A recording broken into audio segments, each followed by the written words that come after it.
And that's where we decided to write a book called The Secrets to Living a Fantastic Life. And we found 13 golden pearls that are deep down in every one of us.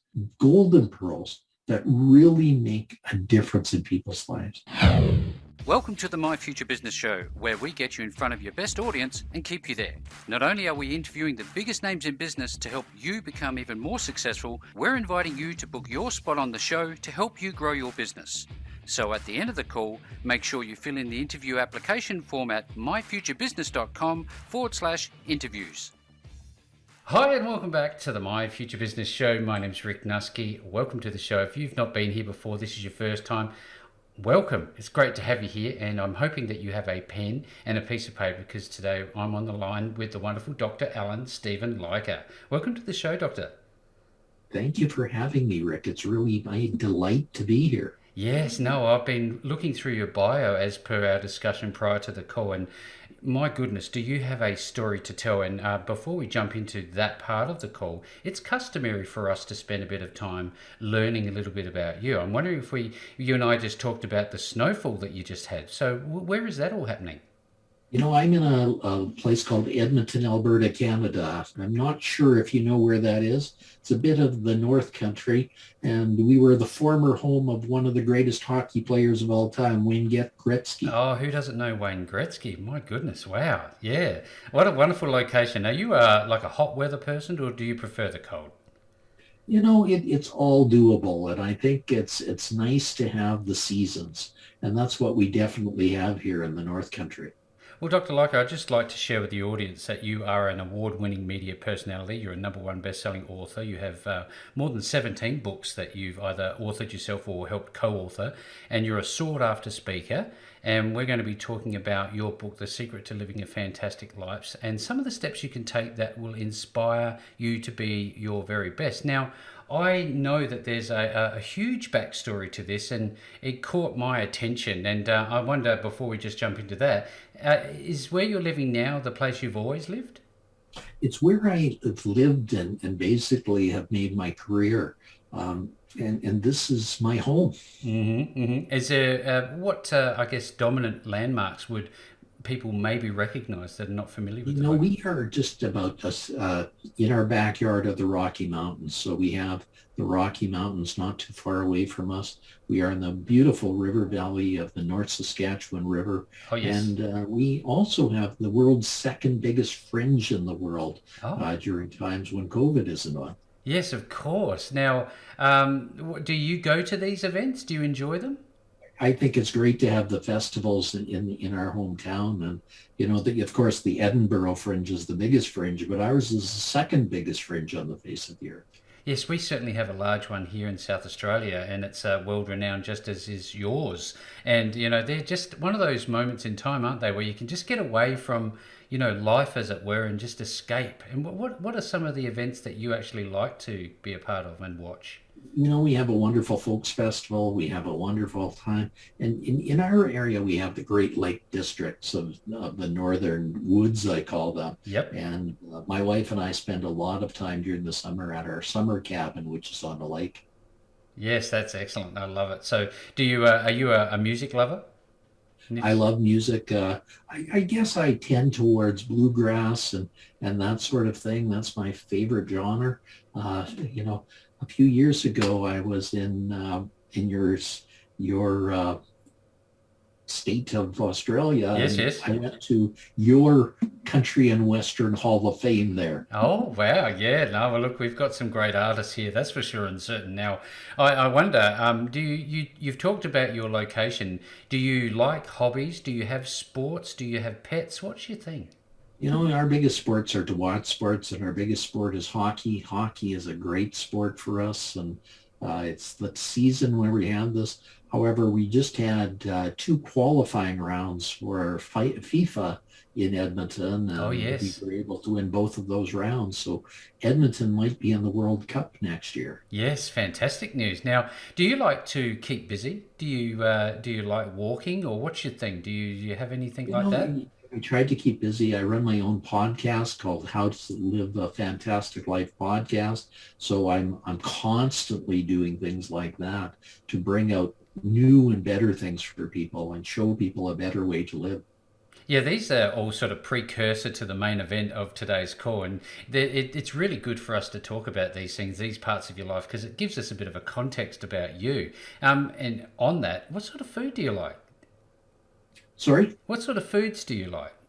Oh, I love all sorts of foods. I just, that's my Seafood? hobby. I I seafood love and eat foods. it. It's great to love all sorts of foods. Uh, I don't think I have any favorite. I love all foods in general. That's wonderful. Now, I like to go back in time if we could, and think about where you started out and parts of your life as you were growing up. What is one positive thing, one memorable thing that you could share with about your childhood? I grew up in Calgary, Alberta, Canada, the home of the Calgary Stampede.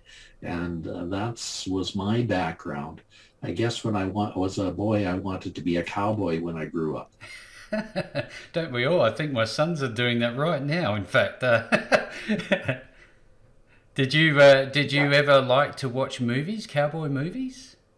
It was the sort of thing that you always did. There was Gene Autry and Roy Rogers and the Sons of the Pioneers, and something that you watched regularly. It was something that was part of the genre back then. Now I know when I was growing up that I always had somebody to look to, and pretty much they were my mentors, my role models. Did you have somebody like that in your life? I think I was lucky along the way that I had several role models. When I went through school, I had some great teachers that encouraged me to take more. When I went into medicine, I had some great teachers that taught me how to be a great dermatologist. So I was very fortunate to learn from some great talented people along the way. It was easy to grow stepping on the shoulders of giants. Yes, absolutely. Now, I'd like if we could to give some context about your professional background, because I think this is a good segue into the core of the call. About your specialty background, could you share a little bit about that with us? Yeah, I went through medical school. After medical school, I decided that I wanted to take specialty training in dermatology. Dermatology was something that was an area that I really liked when I was a medical student, and so I decided to get some of the best training in it. And the training I took was at the University of Minnesota in Minneapolis, Minnesota, Yep. which was one of the newer, better programs in that they taught people how to use lasers. They taught people how to use many of the newer cosmetic techniques that were not available at that time. When I started in 79 to 83, new things were being invented. People have always heard about Botox now. Well, that was just invented then. And Oh. so I was one of the first that just started using it. We started using things like fillers to help plump up people's faces in certain areas as Mm-hmm. people's faces started to atrophy. And that was all new back then. And all the first lasers that were being used to correct wrinkles, to correct brown spots, and to correct scars had just been developed. So all this was something that I brought into my practice as I was doing my skills. So I was one of the forerunners in all these exciting techniques that were coming out. Yeah, pioneer, as it were. Would that be fair? I was very much a pioneer. I was also a pioneer in a new technique called tumescent liposuction. Mm-hmm. Liposuction in the old days used to be done under general anesthesia, which was good and bad, and then it was somewhat dangerous to do. But newer techniques were invented by a doctor by the name of Jeffrey Klein and Patrick Lillis, and so that we could do them under local anesthesia, which Mm-hmm. made things much, much safer for the patient. So patients would be able to walk in and walk out after. There wasn't the downtime that was associated with the other things and the inherent risk, because in the old days, the person needed blood transfusions. They needed to be able to stay in the hospital, even in the intensive care units when all this was being done. Talking to a doctor would be one of the best sources of helping to understand the concept of risk and risk aversion and things like that, taking a chance. What's your point of view on risk? And is it an inherent part of our lives that we should embrace, or should we fear it? No, I think that with modern techniques, there really is not a lot of risk with things. Mm. Everything in life has risks, and I don't want to discount the risks, but the answer is with these things, with the proper training, with the proper things, a person coming to a doctor in this day and age is much less risky than it ever was. It really is truly a safer technique, and it's a better way of doing things. And all of this has come out over time. Our lasers have gotten a lot safer than they used to be. Mm. The heat transfer from a laser to the skin is much more gated and much better. Yeah. So things are much easier for patients. The downtime after surgical procedures are much, much less, and much, much less risky for patients. You seem to me to always be on the lookout for the new technology, the advancements, and educating yourself. Is that important for you? I think for everybody getting involved in any procedures, they need to educate themselves a bit, and they also need to educate themselves about doctors and who's doing the procedures. Mm. They really need to know a little bit about what a doctor's training is, and how they bring it in. I think it's very important for patients to be aware of the new advances that come out, because they are advances keep on going on in the medical sphere, and it's something that even for ourselves in the last couple of years, Mm.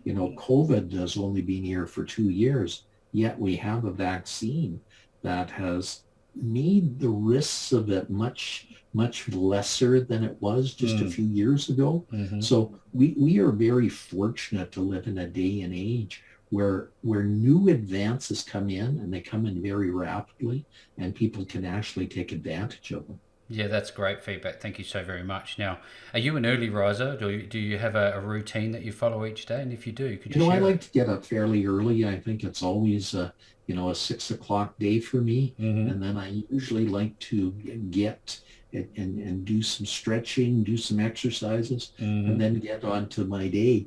I like to spend a bit of time just thinking about what I'm going to do, and getting organized for the day. Now, somebody of your stature and your professional background, you've made a monumental shift away from your profession because of an event. I'm wondering if we could, I guess, segue into this, and if you could share your story, because you're certainly going to be able to Sure, share I'd it better love than I to. can. Back in 2003, I was walking with my dear wife at Disneyland, the happiest place on earth, Rick. Oh, And my yes. wife turned to me and she said, "What's wrong with you, hon?" You know, for once in my life, Rick, I hadn't said anything wrong. I hadn't done anything wrong. I hadn't even thunk anything wrong. So it was a bit of a fight. I said, "What do you mean, dear? I don't think I've done anything." She said, "Listen to your foot." Oh, What do you mean, listen to your foot? She said, "Listen to it." Well, my right foot had suddenly and mysteriously developed a right foot problem. It was flapping on the pavement with each step I was oh, taking. goodness. Your brain is designed, Rick, to allow your feet to walk properly, so that when you're walking, one foot walks after the other. It does it automatically. Yeah. That's what our brain is designed to do. But somehow my brain was malfunctioning, or my body was malfunctioning, and my foot was flapping on the pavement. She said, "Did you have a stroke?" I said, "You're a doctor. I'm a doctor. If I had a stroke right now, I'd probably be lying on the pavement muttering something unintelligible." Oh, yes. And she said, "Well, when you get back, you better get this checked out." Yeah. Well, Rick, when your significant other tells you to get something checked out, what do you do? Well, you don't. As a male, I guess. I don't. Do you put it off? I think if you're smart, you get it checked out, Ah, yeah. because you know what's going to come next if you Yes, don't. yes. So when I got back to Edmonton, I went and saw dozens of doctors. And by the end of my journey, I probably saw hundreds of doctors. Wow. They did every test known to man. They did CAT scans. They did brain scans. They did scans. Skins. And at the end of the day, you know what they found, Rick? What? They found absolutely nothing. Wow. The doctors were flabbergasted. They thought I had a brain tumor or maybe a slipped disc or something, Mm. but they really couldn't find anything wrong. And you know what a doctor does when he can't find anything wrong? I'd hate to think. He does more tests and Ah. more tests and more tests. So I did have cats. I had more things done. I had bone marrow samples. I had LPs. I had EMGs. I You had name it. you name it. And I think they invented some tests just to use the Just best for test, you. you know. But you know, at the end of it, they still showed absolutely nothing. So they sent me to a world leading neurologist. A neurologist is the brain guy. Mm. He's the guy that's supposed to have all the answers to all these complex pictures. So they sent me to one of the best. And I walked in and I said, hi. He said, hi. You better be sitting down when I tell you this. I said, why? I have a dropped right foot. He said, no, you don't. You have ALS, Lou Gehrig's disease. Oh, goodness. That get your affairs in order. In 6 months, you're going to be dead. What? I was taken aback, Rick. I said, is there a way to prove this diagnosis? He said, of course, on autopsy. Oh, no. I said, really? On autopsy? I said, I'm not going to die to prove you wrong. But you know, Rick, when you go through something like this, you go through the stages of death and dying Mm. that Elizabeth Kubler-Ross wrote in her book on death and dying. Mm. You know, the first phase that most people go through is anger. Mm-hmm. Because of course you're angry. You're angry at the world. You're angry at the diagnosis. You're angry at everything. The only good thing about anger is it motivates you. It drives you. It really pushes you. But Yeah. anger is not a very pleasant emotion. And I was angry. I could have bit the head off nails. You go through bargaining, Rick. You go through, oh God, please don't let this happen. I'll do anything if you don't let this happen. Yeah. But you know, I thought God wasn't listening to them. And, you know, he certainly didn't seem to be listening, especially with all the stuff that was going on with me. Mm. You go through denial. Now, denial, I don't mean the river in Egypt, right? I mean denial. I understand. You deny what's going on. Yeah. And you literally say, you know, I don't have ALS. I You don't must have be wrong. Yeah. But you know, I had a dropped right foot. And through all this, my right arm started to become misbehaving as well. And I wasn't able to hold my surgical instruments like I could do. And I couldn't do my surgeries like I could do. Mm. But you know, I was a talented doctor. So I decided and I learned how to do things with my left hand. And my left hand actually became better than my right hand. Oh, wow. You know, as a surgeon, you have to tie knots with your hands. So I was able to tie knots with one hand, my left hand. You know, I could be flexible like I could never be any other way. Yeah. And that was wonderful. And I trained my staff to help me, Rick, to help me in my surgeries so that they could cut the knots, so that they could do things that I didn't need to. So they were able to be like my right and left arm throughout this. And I was able to train them to do some wonderful, amazing things. And they were wonderful people that could do these things. And that's another thing your listeners should learn is that in your businesses, you should have people that help you on your right and left hands so that you can do things really, really well. But the hardest thing that I went through was depression. And Yeah. depression is one of the worst, Rick. That's where you stay up at night staring at the ceiling because you can't sleep. You know, you can't eat. Everything is black. Everything is gloomy. And you wake up in the morning and you stare at the ceiling and you say, why should I really do anything? It's a dark, dark days. Rick, have you ever been depressed? Yes, I have. Yep. There's been some pretty dark days here, and I attest to what you're saying. Absolutely. Yeah. You know, and I got so depressed, I even thought about killing myself. Mm. And, you know, it was that dark, dark time. And I went to my wife and I said, dear, you know, what do I have? She said, you know, dear, I haven't got the faintest idea, but you're smart. You can figure it out. I said, I've seen hundreds of doctors. She said, no problem. You're smarter than those doctors. You've proved that in your life. You proved that with all the wonderful things you've done. I think you could figure it out. Well, Rick, back in 2003, there was a start of something new that was invented. It was called the internet. You ever hear of that beast? Oh, yes. Just slightly. It's funny, that was just the beginning of the 2000s that we started getting into this thing. Yep. And now it's taken over the world. Without the internet, we can't do very much now. But that's when it started, But back then we had dial-on connections. You literally had to phone up another courier, and your phone would go on a carrier, and it'd go, Ria, Yes, Ria, I recall. Ria, for about 15 minutes before it connected. Yes. And then finally you get to the other side. And back then, it was so primitive. Our computers had so little information. You had to use DOS to speak and things like that. You used to have to use these little primitive languages that we no longer use. And now look at us. And thank goodness I had friends that were nerds that could help me along. But even then, our internet was like the world's best resource, but the world's worst resource. It was like the best resource, but at the same time, it was full of garbage cans. Yep. And even today, we have the same problem. You don't know the good resources from the bad resources out there. So it's difficult for people to maneuver this beast.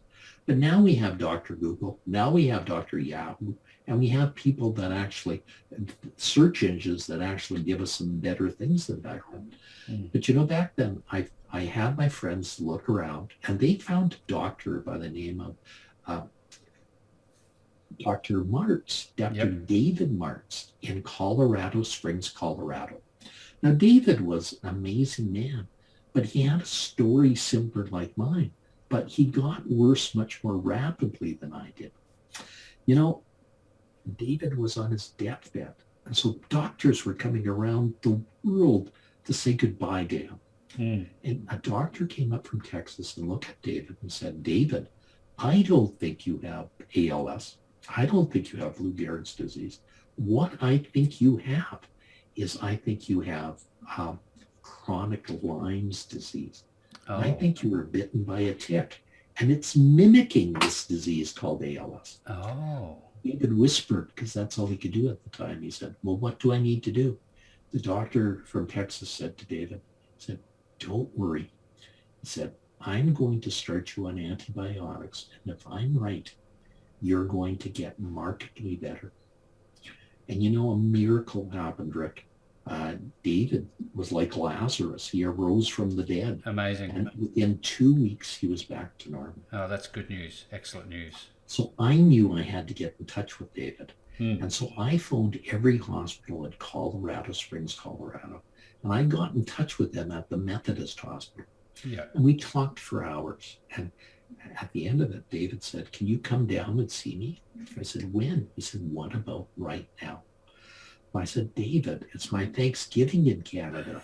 My wife's invited 50 people over here. Oh, no. He said, aren't there any planes in Canada? Get your ass down, please. What are you doing?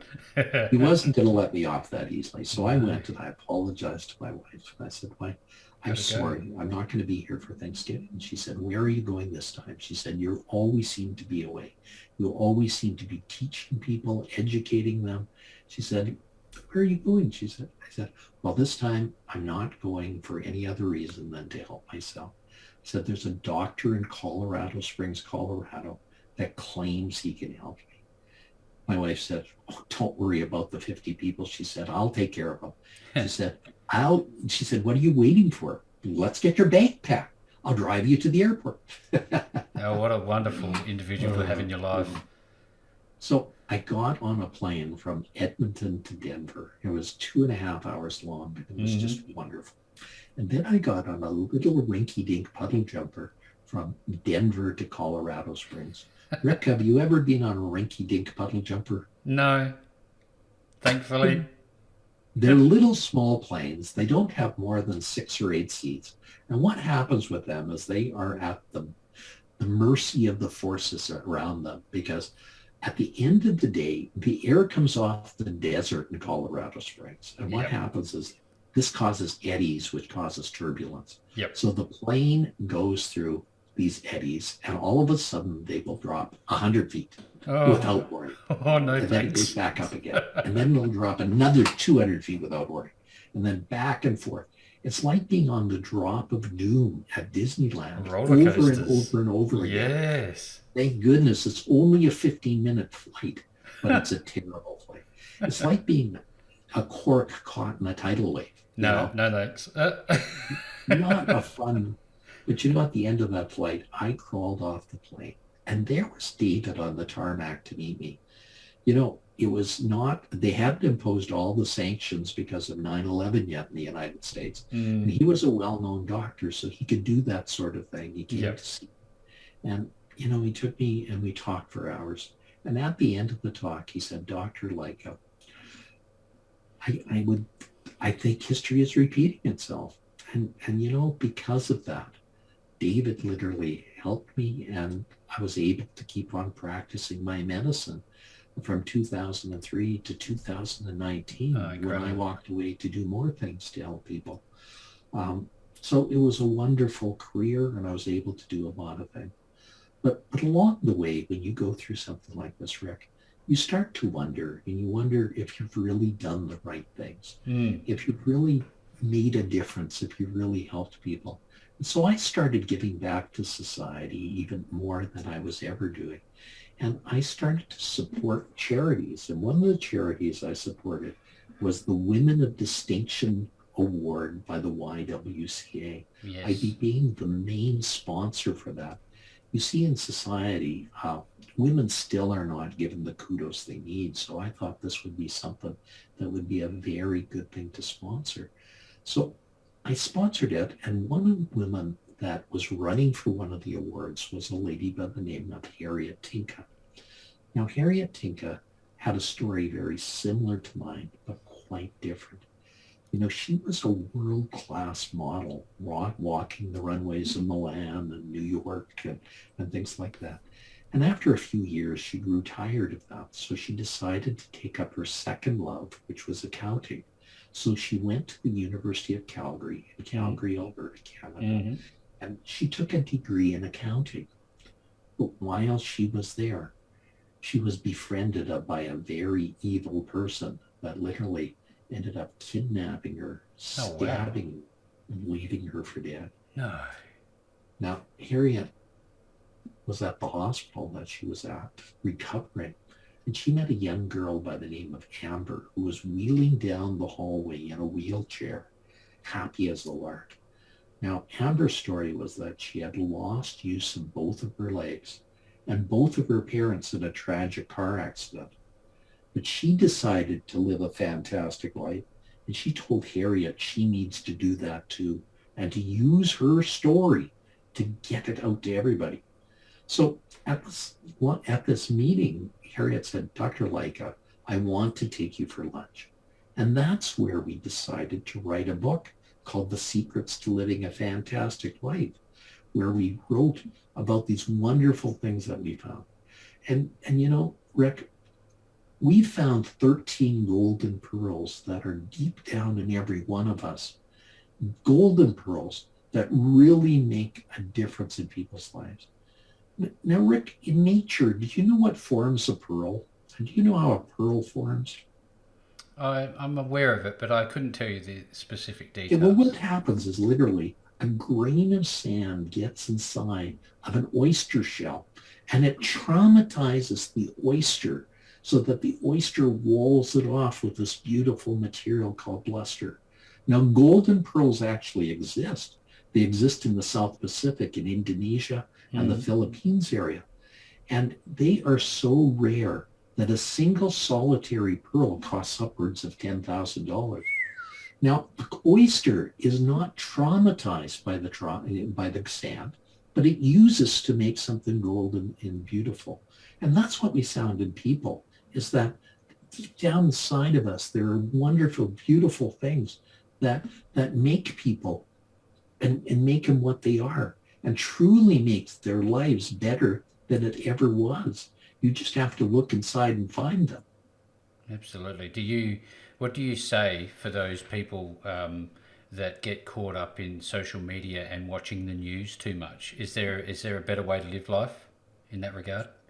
I think social media is something that is in this day and age, people get into it and it becomes their all-time existence. Mm. They get into this world that they don't need to be in. They worry about having hundreds of friends, and they worry about uh, putting their face forward. I think people really have to think about themselves and how they can help people and how they can do things for people.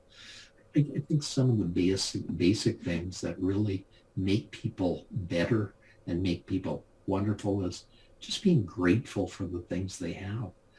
I think giving to others is a very important thing, and doing small steps in your daily life really makes that so important in making the world a better place, just one little step at a time, Rick. I think being caught up in this uh, this stuff of having too much is probably something that we need to get away from. I think COVID was a good thing. It gave us a chance to press the pause button. It gave Yes. us a chance to think about things in better ways than we were.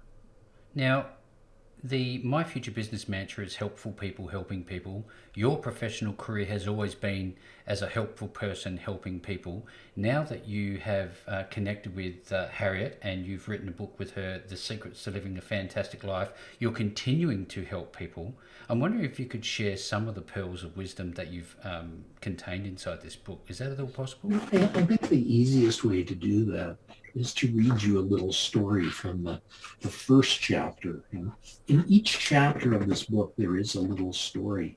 And I think there's also quotes from some of the world's authorities. So let me tell you a little story. It's called The Shoebox. There was once a 3-year-old girl who was extremely happy. She she was angelic and she had red curly hair. She was always singing and playing. She never walked. She skipped everywhere she went. The world was her oyster. From sunup to sundown, everyone who saw her had a smile on their face. One day, her father punished her for wasting a roll of gold wrapping paper. Money was tight, and he became infuriated because it appeared the daughter had wrapped a shoe blossoms. Nevertheless, the little girl brought the gift to her father the next day, which was Christmas, and said, "This is for you, Daddy." The man became even more angry when he confirmed the package was empty. When he unwrapped it, he yelled at her, "Don't you know that when you give someone a present, there's supposed to be something inside?"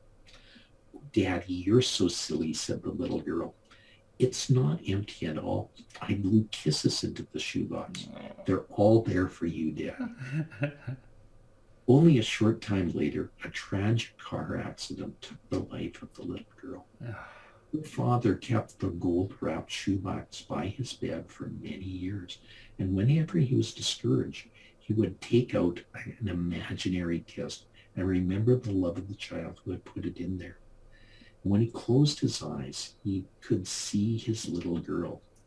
He could even hear her giggle and feel her on his lap. He actually felt her kisses, and in his mind, felt that she still was there with him. Many years later, the man died of a broken heart. He went to heaven, and St. Peter met him at the pearly gates. St. Peter said, "To enter, you must give me something very valuable. I can't let you in without it." The old man gave St. Peter the most important thing he owned, the empty shoebox. St. Peter smiled and said, "Enter, my friend. You have given me the gift of everlasting love, the most valuable gift of all." And inside, he was reunited with his precious little daughter. She smiled at him and gave him a real kiss. "I missed you," said the old man. "Why, Daddy?" asked the little girl. "I never left you. When I died, God made me into an angel, And when you opened the shoebox to get a kiss, I gave you one. I giggled in your ear. I sat on your lap. I will always be with you. I will always be your little girl. Wow, that's incredible. Thank you so very much for sharing that. It's just such a wonderful story, and you just tugged at all sorts of different heartstrings then along that way. Being a father, you stop and you think, life is way too short, way too precious for us to overlook these small, seemingly insignificant things, isn't it? How do you how do you go about your day when you think of life like that? Well, I think everybody wants to make their business better. Everybody wants to make their life better. But, I'd like everybody to question whether they live to work or whether they work to live. And I think that's an important distinction that people need to bring about. What at the end of the day is it that you want to achieve? I think at the end of the day, it's you won't want to say you spent more time at the office, you spent more time doing all those things. I think it's the living aspect that must be emphasized. Yes, that's wonderful insight. Thank you so very much for sharing that sage feedback. Now, I know that you have a lot going on your website. You're a speaker, you have a free book, you obviously have all of your other books. What are people likely to experience when they get to your website? And what is your website, please? My website is drallenlycka.com. That's DRALLEN, Lycka, LYCKA.com. Mm-hmm. And if everybody would like to get a free copy of my book, a free digital copy, all they have to do is go to the following little URL. It's 13, as in 13 golden pearls, 13gpnow.ca, 13gpnow.ca, because that can get you the golden pearls in the book so that you can read it and share it with your friends. Yes, that's wonderful. Thank you so very much. Now, if you are on this call today and you're wanting that, I'm going to be making sure that the links back to all of the URLs that we've just spoken about are made available to you. And if you go to Dr. Allen Lycka, again, that's DRALLENLYCKA.com, you will see his speaking arrangements. You'll get access to his free book. There is his podcast, which I'd like to talk about briefly. You'll have events, blog, press room, and so many other ways for you to contact Dr. Lycka. Now, just share with us very briefly a little bit about your podcast and where people can find that. Yes, every week on my podcast, I have a new exciting guest that will help you to understand even more things about yourself and help you to get a better understanding of life. It's called How to Live a Fantastic Life. You can get it on Apple Podcasts, or you can get it on webtalkradio.net. And it's a very nice little podcast that you can find out different things in your life. We would love you to follow us on it. Absolutely. Make sure you do follow it. And finally, Dr. Lycka, where are people going to get the secrets to living a fantastic life? Is it only through that website, or would they find it on Amazon? Or? It's actually on my website as well. You can get it, or you can get it every place a good book is sold. There you go. That's way too easy. Thank you so very much for sharing that. Now, again, if you're on this call today, what a fantastic conversation we've just had. We're just lifting the lid on this very deep topic. There's a great deal of information awaiting you in this book called The Secrets to Living a Fantastic Life. And with that all being said, Dr. Lycka, thank you so very much for joining me on the My Future Business Show today. Thank you very much for having me, Rick Narcy. And it was really a lot of fun. It's my pleasure to be here. Thanks for joining us today. If you enjoyed the call, then make sure to subscribe, leave a comment, share us with your friends, and book your spot on the show at myfuturebusiness.com/interviews. And if you're looking for solutions that will help grow your business, then visit myfuturebusiness.com/shop.